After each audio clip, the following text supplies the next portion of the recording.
Hello everyone, welcome to Topper IS.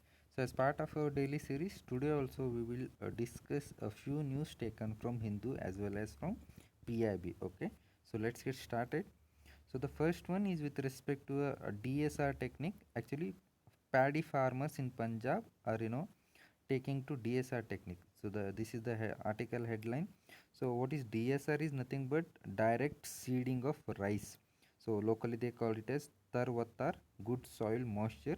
So what is happening is there is increasing area of paddy cultivation where people are using DSR technique. Okay, and so this was developed by Punjab's Agricultural University. Okay, the upgraded technology.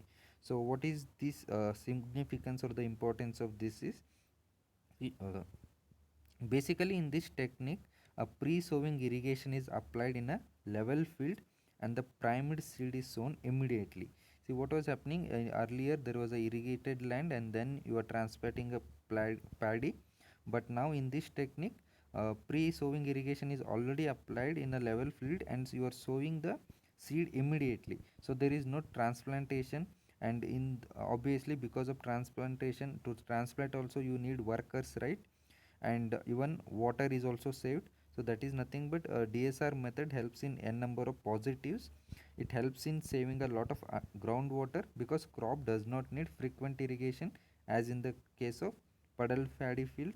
Then method is pocket friendly also, as manual transplanting is getting costlier with each passing season. So for cultivator it is a good thing, and it also addresses the shortage of farm labor. So you need labor also to carry out the activity, that will be addressed now because you are having a technology. So benefits of technology, just remember, direct seeding of rice is a technology which have been adopted, increasingly being adopted by paddy farmers in the state. So it overcomes the issue of puddle transplanting, and directly you are sowing the seed immediately on the field. Then another stuff related to Gilgit Baltistan region. See, there has been a bill which has been finalized by the Pakistan, which aims to grant new status to Gilgit Baltistan region. See, basically Gilgit Baltistan region is a important area. Actually, after independence, Pakistan, there was an attack on Indian territory, particularly in J&K, and we call it as POK, right? Pakistan occupied Kashmir. So Gilgit Baltistan comes over there, and what now they are doing is they have uh, finalized a law to award provisional provincial status to strategically located Gilgit Baltistan. So what India has said, that India has clearly conveyed to Pakistan that entire union territories of Jammu and Kashmir and Ladakh, including areas of Gilgit and Baltistan, are integral part of country by virtue of its fully legal and irrevocable accession. See, Jammu JNK was there. A part of it is occupied by the Pakistan. So here Gilgit Baltistan is there. So now Pakistan is trying to give a new provisional status to this. So India is against it because actually Gilgit Baltistan is part of Union Territory of JNK is what Indian government stand is, and they say it is illegally occupied by the Pakistan post independence. So India maintains that government of Pakistan or its judiciary, none of them have locus standi to do it. And what the bill is doing is it is proposing a Supreme Appellate Court of Gilgit Baltistan may be abolished. Actually, so this may, I'm sorry that in the proposed law, Supreme Appellate Court of Gilgit Baltistan may be abolished, and the region's election commission is likely to be merged with Election Commission of Pakistan.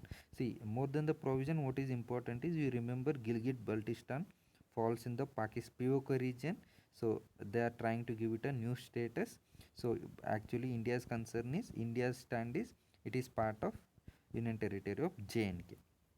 So remember, a disputed area.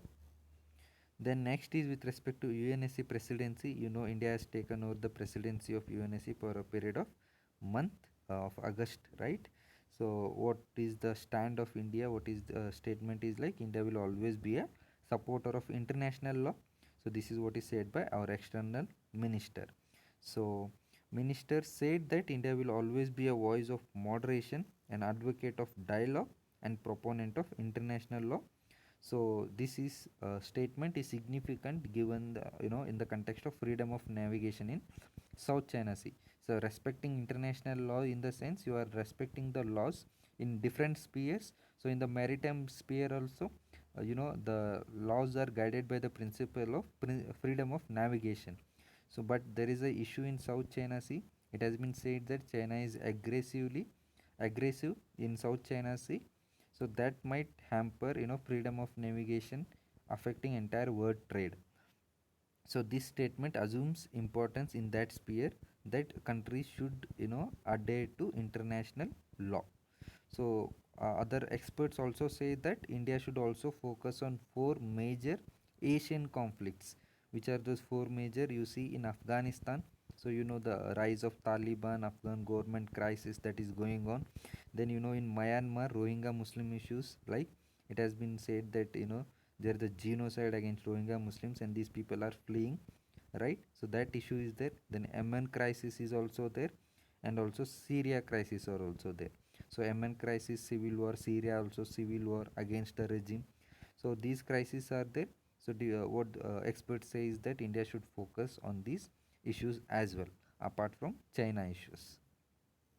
So basically, the presidency of council is held by each members in turn for 1 month. See, UNSC 5 permanent members, right?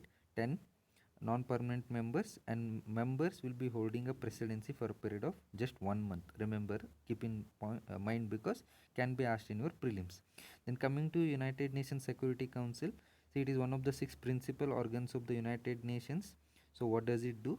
The function is to ensure international peace and security. So it will also recommend admission of new UN members to the General Assembly, and it also approves any changes in the UN Charter. So the document, principles, all those stuff. So these are the few functions of United Nations Security Council. So remember, because India has assumed the presidency, can be asked in prelims as a factual question. So that's it for today. You can also download the PDF of this document in the link that is shared below, and do download Topperize Institute app so that you get access to n number of videos which will help you in your preparation. Thank you.